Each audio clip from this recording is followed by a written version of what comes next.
Mən İsmayıl rayon sakini Vahabov Abdüləli Vəloğlu. 35 yaşım var.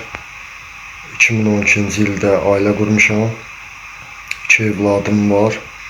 Hal-hazırda İsmayıl rayonu Cavanşir küçəsində kirayədə yaşayıram. Yaşadığım ünvanda yoldaşım, 2 evladım, bir də yaşlı anamdır. Tək işləyən anamdır, süpürgəçi işləyir. Mən heç bir yerdə işləmirəm. İş olanda, yəni fəhlə iş işləyirəm. Dövlətdən 1 manat da olsa gəlirim yoxdur. Sosial yardım almıram. Torpağım yoxdur, evim yoxdur.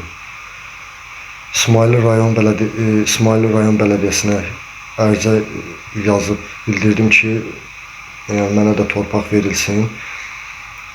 Bələdiyyədən mənə bildirdilər ki, sizi torpaq növbəsinə yazıram. Torpaq paylananda sizə də xəbər eləyəcəm. Heç bir xəbər yoxdur. Gücüm çatmır kirayə pulu verməyə. Sizdən artıq dərəcədə xahiş edirəm. Yəni səsimə səs verəsiniz, dəstək olasınız. Mənim də ailəmin, uşaqlarımın evi olsun. Yəni bir otağı olsun, başlarını salmağa evləri olsun. Artıq dərəcədə sizdən xahiş edirəm, cənab prezident. Səsimə səs verin, dəstək olun, kömək olun.